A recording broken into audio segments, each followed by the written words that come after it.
참 지혜는 여호와를 경외하는 것이다. 그리고 여호와를 경외하는 삶이라는 것은 삶의 모든 부분에 절대 주권을 인정하는 것이다. 그 주권 때문에 우리가 살아가는 겁니다. 우리 뜻대로 살았다면 아마 못 살 겁니다. 하나님의 주권대로 되셨기 때문에 우리가 오늘도 복을 누리고 소망합니다. 오늘 잠언은 이 세 구절만 우리가 말씀을 나눴는데요. 이 잠언 전체가 다루는 중요한 주제들이 여기 있습니다. 하나는 화목, 가정이 나오죠. 부지런함이 나오죠. 마음이 나옵니다. 마음. 참 지혜를 가지면 이런 모든 것들을 잘 해결해 나갈 수 있다. 여호와의 주권을 범사에 인정하면 어디 가도 두려워할 필요 없고 어디 가도 복을 누릴 수가 있다. 이것을 오늘 말씀합니다. 1절 같이 읽어봅니다. 마른 떡 한 조각만 있고도 화목하는 것이 육선의 집에 가득하고도 다투는 것보다 나으니라. 마른 떡은 오래된 떡이죠. 가난한 가정입니다. 근데 참 지혜가 있으면 가난도 그렇게 겁낼 필요가 없다는 걸 이야기하는 겁니다. 참 지혜가 없으니까 자꾸 우리는 가난을 겁내는 거죠. 왜냐하면 여기서 말하는 화목이라는 것은요, 물질과 상관없습니다. 이 화목은 하나님의 선물입니다. 여러분, 가정의 화목을 가만히 생각해 보십시오. 부모가 똑똑해서 화목합니까? 아이들이 착해서 화목합니까? 하나님의 선물입니다. 부모의 마음은 여전히 동일해요. 아이들의 마음도 여전히 동일해요. 근데 어느 순간 가보면 이 가정이 참 평안해요. 그 선물인 겁니다. 아무리 생각해도 풀 수가 없고 이해할 수가 없어요. 어저께까지 그렇게 싸우던 가정이 오늘은 왜 이렇게 평안할까요? 이건 하나님의 선물인 겁니다. 화목은 선물입니다. 그래서 소망을 가질 수가 있는 겁니다. 오늘까지 힘들어도 내일 하나님께서 우리 가정에 역사하시면 아이들과 우리 부모의 마음이 조금이라도 바뀌면 얼마든지 화목할 수 있는 겁니다. 돈으로 살 수가 없습니다. 부모가 지혜 갖고 안 됩니다. 부모 생각으로는. 부모 생각으로는 자꾸 아이들 지도하고 가르치려고 그러잖아요. 그러면 다툼밖에 안 일어나는 거예요. 근데 어느 순간 부모가 다 포기했습니다. 근데 갑자기 와보니까 어떻게 해요? 아이들도 이상하게 순수해져. 뭐라 그러나? 순진이 아니고 그 뭐죠? 순종적으로 바뀐 거예요.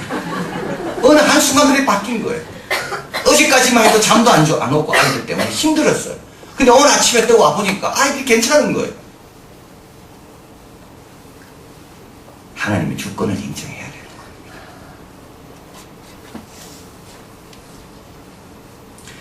아브라함 링컨에게 하나님께서 주신 게 딱 두 가지였다 그러잖아요. 아브라함 링컨을 위대하게 만들기 위해서 하나님 주신 것은 두 가지였다. 하나는 가난이었고 또 하나는 믿음 좋은 어머니였다. 어제 말씀 그대로입니다. 여호와를 기쁘게 하면 원수도 화목해 하신다. 그것만 여러분 먼저 하시면 돼요.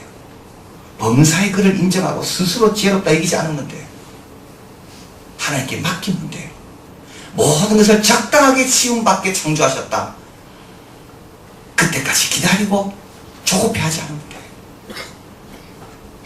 마른 떡이 문제가 아니라고요. 지금 우리 가정의 문제는 마른 떡이 아니라고요.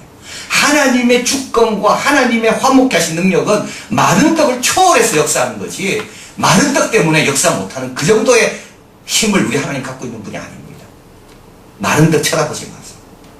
그리고 마른 떡에 문제가 있다고 생각하지 마세요. 먼저 그 나라와 그 일을 구하는 거예요. 또 육선이 가득하다 되어 있습니다. 육선이라는 것은 제사 음식을 말합니다. 제사 음식은 특별할 때만 먹는 겁니다. 근데 이 집은 특별할 때만 먹는 게 가득 찹니다. 근데도 다툽니다. 이것도 똑같은 거죠. 물질 많다고 끝났다고 생각하는 사람 많이 있어요. 이 정도 소득이 생겼기 때문에 이제 우리 집은 다 됐다고. 아닙니다. 다툼이 시작됩니다. 물질이 있을 때 어떻게 됩니까?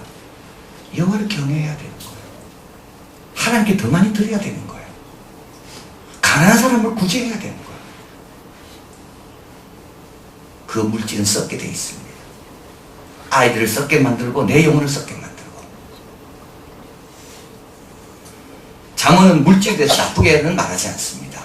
그러나 물질의 사이드 이펙트, 부작용, 물질로 인하여 생길 수 있는 위험들, 그런 것들을 잠언은 계속 경고하고 있습니다. 여러분 어느 정도 소득이 됐다고 끝났습니까? 아닙니다. 이제 시작해야 되는 거예요. 더 깨어있어야 되는 거예요. 여호와의 주권. 하나님께서 나에게 이걸 왜 맡기셨는가? 스스로 지럽다 여기지 않고 여전히 여호와 앞에 겸손히 나와야 되는 거예요. 여전히 겸손해야 되는 거예요. 참 지혜가 있는 사람은 이런 문제들 앞에서 흔들리지 않습니다. 참 지혜가 있는 사람은 이런 역경 앞에서 물러서지 않고 두려워하지 않습니다. 지혜로 뚫어나가는 겁니다. 2절 읽어봅니다. 슬기로운 종은 주인의 부끄러움을 끼치는 아들을 다스리겠고 또 그 아들을 중에서 유업을 나눠 얻으리라. 자, 여기 보면 이제 슬기로운 종에 대해서 이제 나와 있습니다. 여기서 우리에게 중요한 것을 이야기하죠. 사람의 가치는 신분과 일치하지 않는다는 걸 이야기합니다. 내 가치는 나는 종입니다. 그러나 나의 신분은 종이죠. 그러나 나의 가치는 그 집의 가치는 종을 넘어선다. 더 열심히 일하는 그 사람이 가치 있는 사람입니다. 여러분 신분을 보지 말고 내가 얼마나 더 귀하는 자인가 그걸 봐야 돼요. 신분은 종으로 태어나도 괜찮아요. 우리 하나님은 참 특별하신 분이에요. 많은 사람은 세상은 왜 이렇게 불공평하다고 이야기합니다. 그러나 하나님은 우리에게 얼마든지 그걸 만회할 수 있는 기회를 주십니다. 그 자리에서 뭐 하면 됩니까? 열심히 하면 돼요. 왜냐하면 나의 가치는 신분으로 정해지지 않습니다. 또 나의 가치는 나의 참된 신분으로 바뀝니다. 그 가치가 나의 신분이 된다. 어떻게 된다고요? 종이 주인의 아들들을 다스리는 겁니다. 우리는 이를 요셉에게서 봅니다. 종의 신분이었죠. 애국의 총리가 되는 거예요. 출발이 중요하지 않아요. 거기서부터 내가 어떻게 하는가가 더 중요한 거죠. 게리 헬머리 적은 경영의 미래 보면 기업에 공헌하는 인간의 능력을 다음과 같이 분류합니다. 우리 교회에 공헌하는 나의 능력이 뭘까? 한번 보시기 바랍니다. 첫 번째 복종. 상부에 하다한 방향성을 따르고 규칙에 맞게 행동하고 가장 기본적인 능력이에요. 아주 복종 중요합니다. 두 번째, 그보다 위에 있는 게 근면. 근면한 자는 책임감이 강합니다. 손쉬운 방법이나 지름길을 찾지 않습니다. 양심적으로, 체계적으로 일합니다. 근면한 자. 지성, 또 근면보다 하나 더 위에 있는 게 지성입니다. 기술을 항상 향상시켜보자 하고 배워보자 합니다. 추진력, 그 위에 추진력. 남에게 요청받거나 받지 않아도 길을 찾아서 열심히 합니다. 창의성, 호기심이 많고 어리석은 질문을 합니다. 열정, 쉽게 포기하지 않고 장애물을 뛰어넘으려고 합니다. 전념성이 있습니다. 뭐라 적어놨나? 열정 있는 한 사람은 단순히 관심 있는 40년보다 많습니다.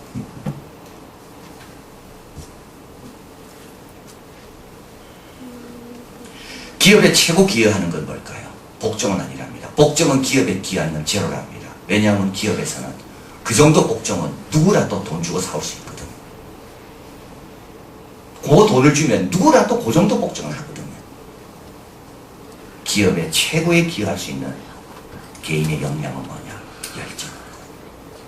오늘 직장 가서 열정적으로 일하시고 시키는 것만 일하지 마시고 열정은 전념성이 강한다. 그래서 열정적인 사람이 있으면 다른 사람에게 영향을 미치는 거예요. 기업에서 볼 때 얼마나 좋겠습니까? 내 위치가 아무리 낮아도 나의 가치는 내 위치와 상관없다. 자, 그런데 여기서 우리 자신을 좀 돌이켜볼 필요가 있습니다. 하나님의 자녀라는 신분을 갖고 태어난 우리들. 근데 어떤가요?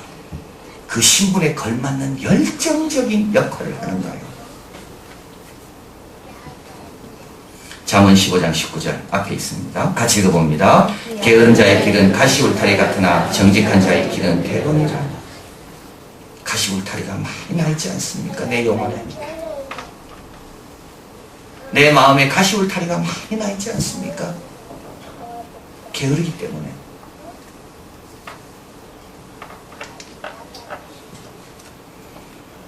아무리 좋은 신분이 있어도 가치 있는 역할을 하지 못하면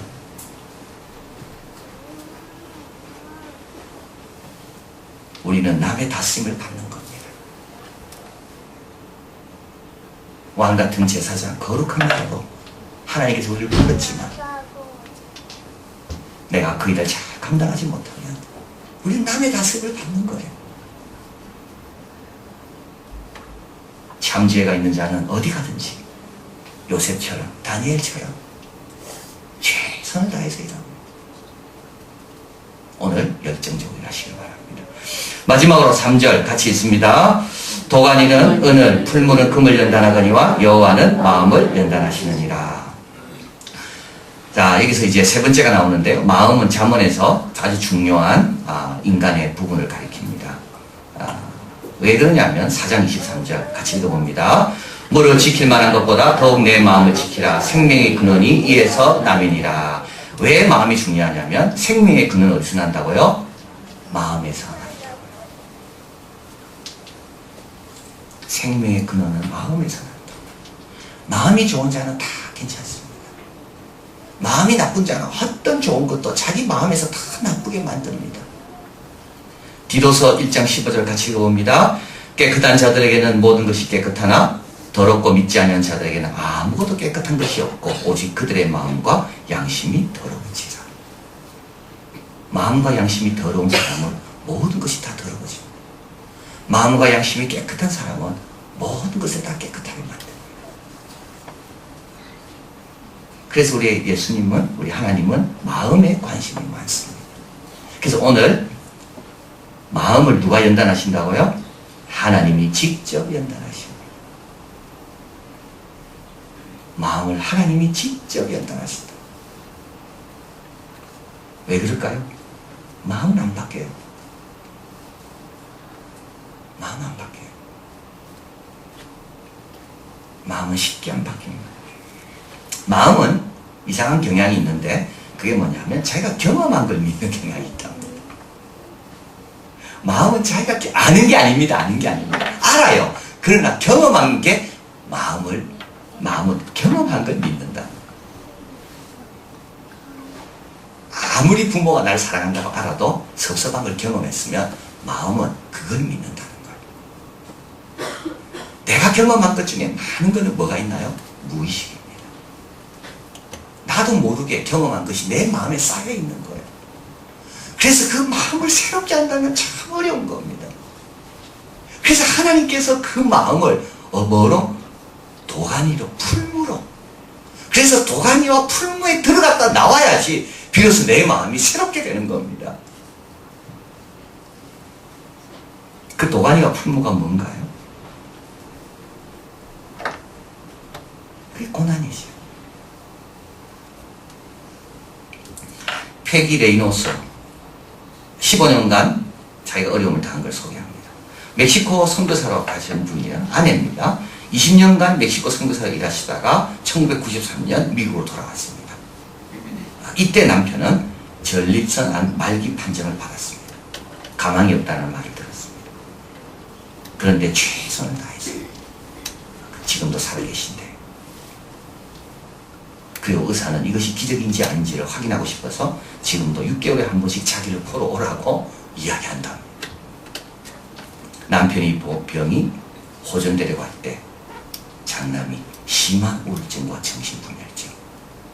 그래서 가정생활을 못하고 아내와 헤어지고 자기 집에 와서 살게 됩니다.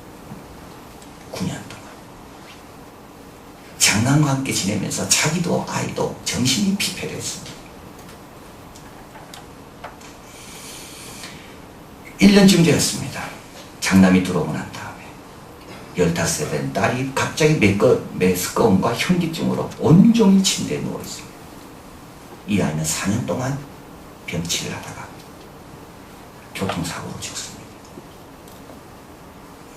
또 다른 아들이 있었습니다. 나무에 떨어졌습니다. 어깨가 부서졌는데 영구히 고칠 수 없는 상처를 받게 됐습니다. 본인은요, 본인 심장수술을 했습니다. 딸이 교통사고로 죽었습니다. 그 딸이 누운 관을 보고 그 딸의 시신을 보고 너무 끔찍했어요. 하나님께 이야기했대. 하나님 너무 끔찍합니다. 이때 하나님께서 말씀해 주시대요. 나도 그렇게 느꼈다. 그 순간 예수님께서 십자가에 당하신 끔찍한 것이 생각났대.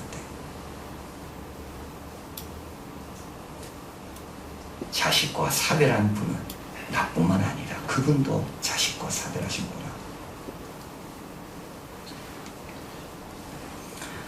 그런 말합니다. 우리가 너무 빨리 목적지에 도달하려고 하면 우리를 변화시키는 하나님의 사역을 방해할 수 있다.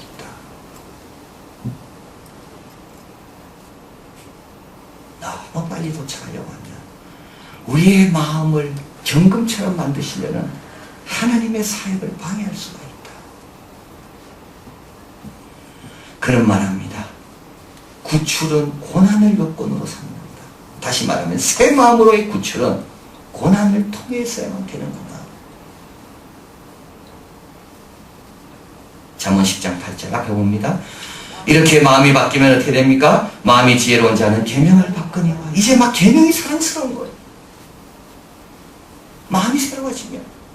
잠언 11장 13절 마음이 신실한 자는 그런 것을 숨기는 거예요. 말을 제대로 하는 거예요. 잠언 15장 13절 마음의 즐거움은 얼굴을 빛나게 합니다. 잠언 28장 14절 항상 경외하는 자는 복되거니와 마음을 강팍케 하는 자는 새 재앙에 빠지리라. 잠언 3장 5절 너희는 마음을 다하여 여호와를 의뢰하고 내면을 의지하지 마라. 근데 그래서 참 중요한 걸 제가 빠뜨렸어요. 고난 가운데 누구를 발견한가요? 고난 가운데 뭘 발견합니까? 고난 가운데 함께 하시는 주님을 발견하는 것. 이게 열쇠입니다. 그래서 우리 주님은 우리를 고난 가운데 넣을 때 전혀 주저하지 않습니다. 왜냐하면 나도 함께 할 거니까. 마음이 변하는 것은 고난 때문이 아니에요. 고난 가운데 함께 하신 주님을 만났기 때문에. 그래서 변하는 거예요. 새 마음으로의 구출은 고난을 통해서 오는 거예요.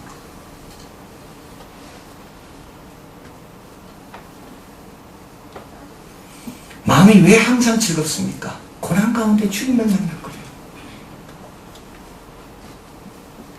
그 고난 가운데 내 곁에 서서 나를 붙잡아 주시고 나를 힘 주시고 위로해 주시고 내가 당한 고난보다 더 심한 고난을 아들에게 주신 그 아버지의 마음을 내가 알았습니까?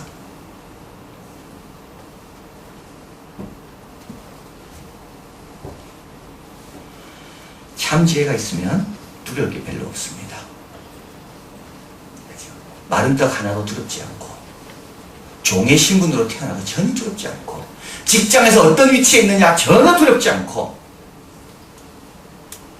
하나님께서 나를 어떤 연단을 주시든지 전혀 두렵지가 않습니다.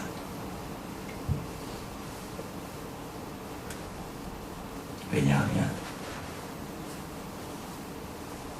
하나님을 경외하는 자에게 주님은 가까이 해주시고 선물로 주실 것이 너무 많이 갖고 계시고 그리고 주님이 함께 하시니까. 참 지혜를 가진 자의 특징이 뭘까요? 그래서 두려워하지 않는 겁니다. 환경을. 그리고 하나님의 주권을 믿고 당당하게 받아들이면서 조급해하지 않고 그 안에 역사하실 하나님을 기대하는 자가 참 지혜를 가진 자다. 기도하겠습니다.